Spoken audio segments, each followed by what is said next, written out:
Right, welcome back to week 4 and our second lesson on coordinate geometry. If you recall and watched last week's video, we went through 3 skills for achieved in coordinate geometry. They were midpoint, gradient and distance. This week we're going to extend that slightly and look at equations of straight line segments.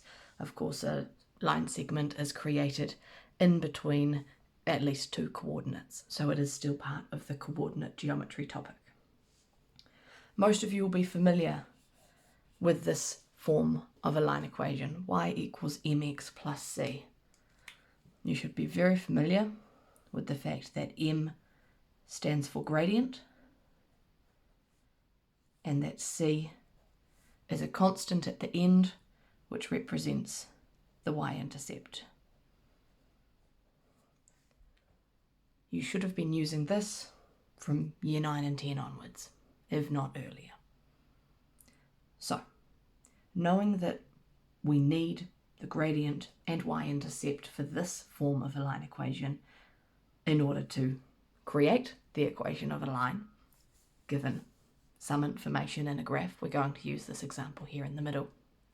We need to first find those values so that we can put it all together. So, step 1.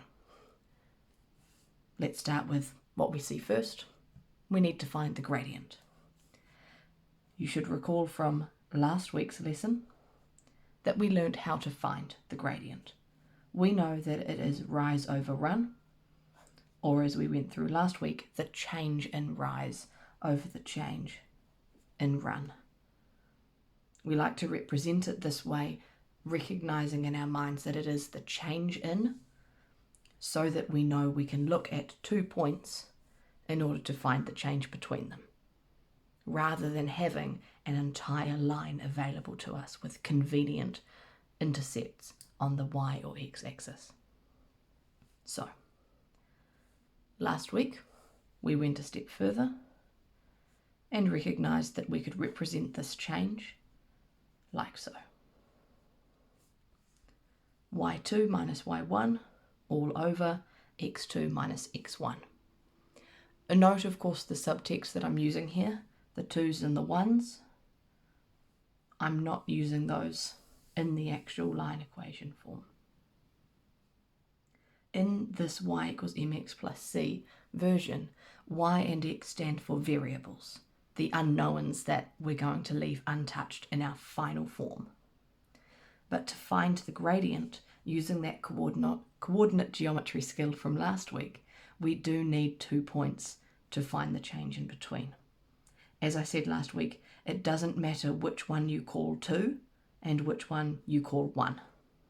For the sake of this example, I'm going to use my first point as 1, 3. My second point will be 4, 5. And that's because naturally we read from left to right. So this is the one I see first. It's what I'm going to use first. Once you've chosen which is 1 and which is 2, remember to keep it the same. If you switch halfway through, you're getting yourself into a little bit too much trouble. So, if we look at the values of our points, we should see that the y value of our second point, this first part of my expression here, is going to be 5. Y value of my first point is 3. All over x value of my second point, remember starting the 2's with the same point, so it must be 4. X value of my first point was 1. Simple as that. And if I simplify that, I am of course left with 2/3. That is my gradient. That's all there is to it. We did that skill last week. The second step is to, of course, find our y-intercept. Now, this is all the information I have available to me. Remember, to solve for a variable or something unknown, it must be the only thing unknown if this is all we have. We would need a second equation if there were to be more than one variable. That means I need to substitute in something for y, m, and x in order to find c.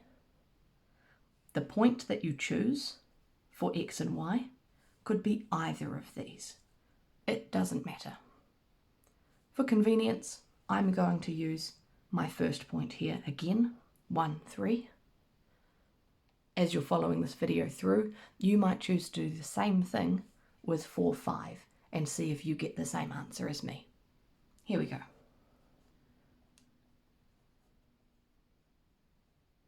To find our y-intercept, I need to choose a value of y to substitute in.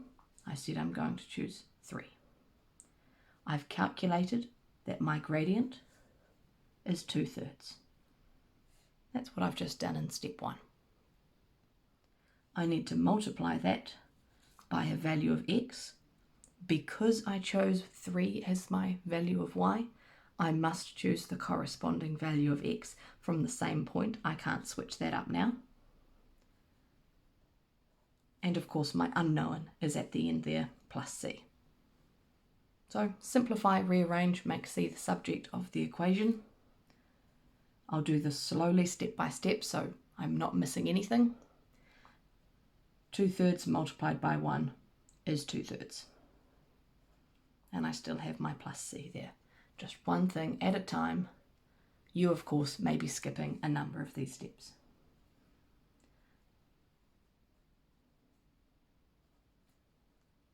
This next step that I've just done is to isolate c by itself, meaning if I have positive 2/3, I subtract that from both sides. That shifts it to the left. I'm still not done. If I make this two fractions with a common denominator, I'll be able to simplify more easily. So I've multiplied 3 by 3/3 so that I have a common denominator with 2/3. Now when we're subtracting fractions, we just subtract the numerator. And there we have our y-intercept. C is equal to 7/3. And if you calculate that to 2 decimal places, it is 2.33. The 3's do just continue. Okay. So, final step. Let's do it over here. Step 3 is, of course, to put it all together. We have our gradient, we have our y-intercept. Those were the two pieces of information we needed to find. All we need to do is put it together. So remember I said that y and x were our variables that remain written like that. I have my gradient, which is 2/3. I have my y-intercept, which is 7/3. This is the equation of my line segment. 3 steps, you're done. Hopefully that was easy enough to follow through. What I'd like us to focus on in this lesson is what I have here on the right. This will be new to all of you unless you've looked ahead. It is still an equation form of a line segment, just like this is, y equals mx plus c. The complication with what we've just done, though, is that we needed to find the y-intercept. If you look closely at this line segment, of course it wouldn't be hard to see that our y-intercept would be a little bit above 2, but we wouldn't necessarily know exactly where it is. And if we've got quite messy points, that's only going to get harder. So what we're going to do now is eliminate that step. We're going to remove the need to find the y-intercept. If we have an interest in finding it, of course we could use this equation format. That's absolutely fine. It remains valid at level 2. But what we're about to do eliminates the need to do it unless we've been asked. And because in coordinate geometry we will be working with multiple coordinates, so you have these available to you to find things like the gradient and substitute in a point, there shouldn't be a problem. So let's see how it works with the same example to see if we get the same answer. Again, note the symbols that I'm using, y1 and x1. We use ones because, of course, they're a simpler, smaller number, but for the purposes of the maths, I could have just as easily written y minus y2 equals m multiplied by x minus x2, close bracket. This just represents that I am substituting in a point here, rather than doing it in this awkward step here to find the y-intercept. Let's give it a go. Once again, step 1 is to find the gradient, because this remains something that we need. It's exactly the same as step 1 over here, so I'm going to go over it very quickly.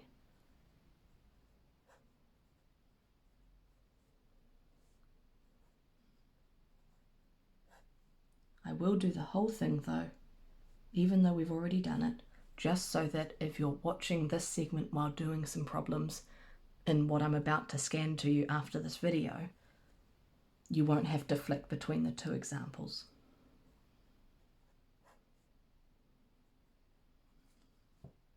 Exactly the same format, and that leaves us with 2/3. Excuse me. That's step 1 done, identical to our original and familiar format. But there are only 2 steps, so we're about to finish this off.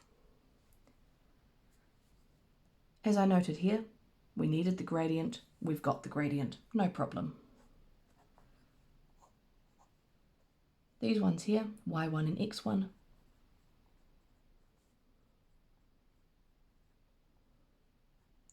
your chosen point or coordinate. It could be 1, 3, it could be 4, 5. Once again, because I'm using 1, and I said at the beginning of the video, I'm going to call this point 1, I'm going to use 1, 3. I suggest that if you're following this video through, that you try 4, 5 and see if you get the same equation of the line. We know what the answer should be, see if you get it that way. They should all come to the same thing.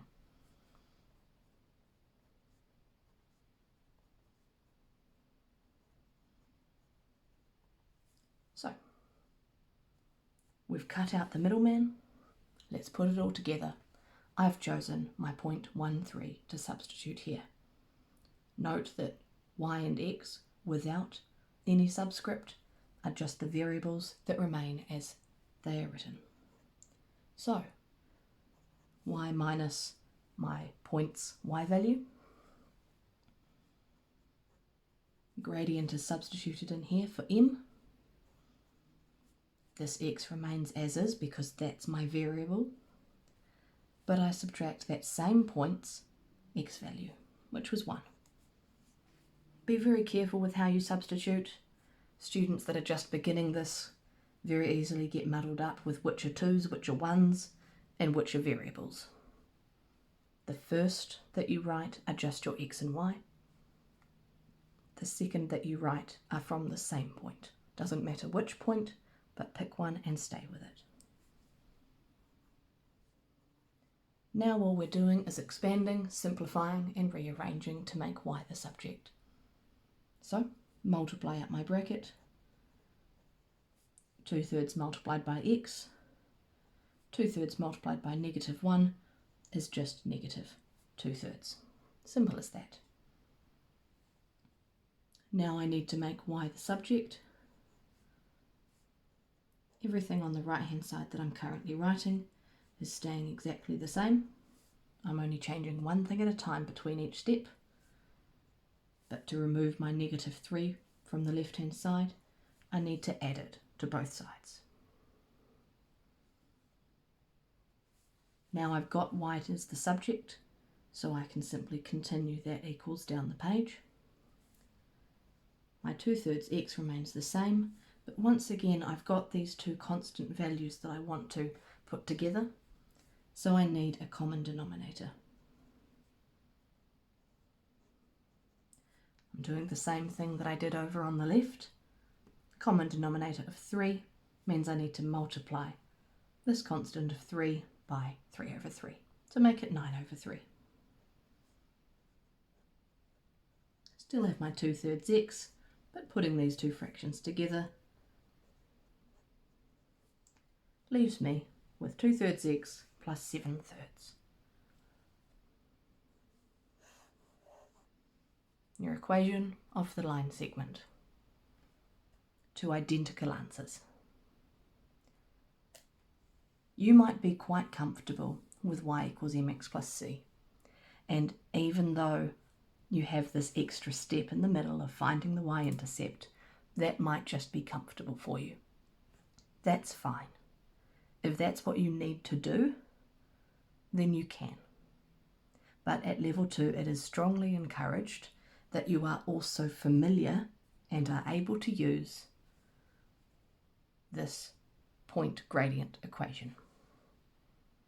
We have a point, we have a gradient, rather than just the y-intercept version. They get you the same result. This one here gets it quicker. And in a coordinate geometry context, which is this internal, that might make your life a lot simpler. Even if it's not easy the first time you try it, keep trying this because it will start to come naturally. That's all the teaching that I'm going to do for today. That's usually enough for 1 or 2 lessons worth in class. So I'll scan some problems and do have a go at them.